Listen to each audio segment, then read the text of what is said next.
Қазақстан мұсылмандары діни басқармасының төрағасы бас муфти Наурызбай Қажы Тағанұлы Абай облысына жасаған жұмыс сапары аясында Абай және дін, рухани тәрбиенің қайнар көзі республикалық ғылыми-тәжірибелік конференциясына қатысып баяндама жасады.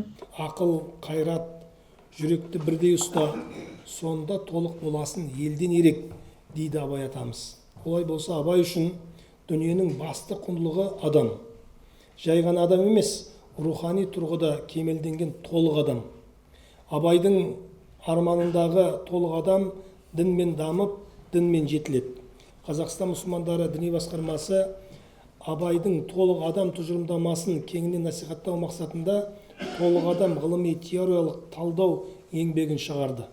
Мұндағы мақсат мұсылман жамағатына толық адам тұжырымдамасын ғылыми әрі діни тұрғыдан талдап, мейлінше ұғынықты тілмен түсіндіру. Конференция барысында абайтанушы ғалымдар, теологтар мен дінтанушы мамандар Хакім Абайдың діни философиялық көзқарастары мен ислам өркениеті арасындағы сабақтастықты талқылады. Абайдың қара сөзінің әрқайсысын қарасаңыздар, бұл тұнып тұрған философия, бұл тұнып тұрған діннің, мен айтар едім, артық болып кетер ме екен, діннің тәпсірі деп айтуға да болады кейбір жағдайда. Қалай түсінуге болады, қалай онуға болады, осыны Абай қара сөзінде айтып берген. Беталды ермек үшін жазбаған ол.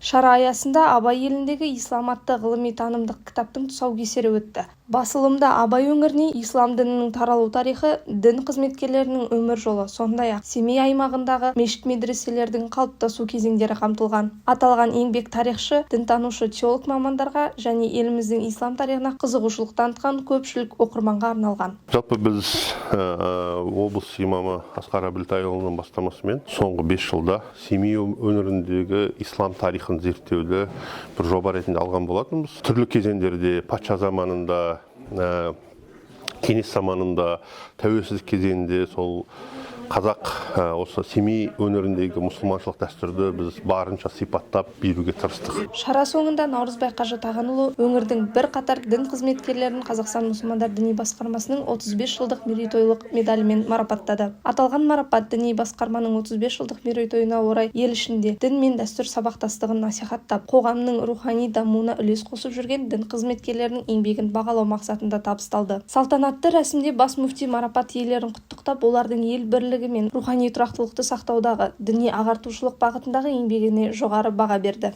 1990 жылы Қазақстан мұсылмандар діни басқармасы болып, мынау қазіргі Өзбекстан Республикасынан бөлініп, жеке дара Қазақстан мұсылмандар діни басқармасы болып бөлінді. Міне содан бастап мешіттеріміз бой көтерді. Діни, рухани, жаңағы кітаптар, уағыздар, насихаттар шықты, ғалымдар шықты. Бұл енді әлі бастамасы. Жалпы имамдық қызмет өтілім және Хазірет мүфти айтып кеткендей 26 жыл осы дін саласында аз-кем қызмет қыламыз. Біраз мешіттерде істедік. Соның енді бүгінгі жемісі. Дін мен былай жатқан уақытта мемлекет екеуінің ортасында ешқандай қарсылық жоқ. Біздің елімізде конституция бойынша әрбір адамның дінге серуіне еркіндік берілген. Бірақ дінге серуіне еркіндік берілмеумен бірlikte олардың басқадай келісі келмесін әртүрлі ағыстарға жол беруіне өкіметтен әрқашан да оған тыйым салынатын жағдай салынды. Аружан Берікқызы, Мұхаммад Мұратбек, арнайы Мұнара үшін.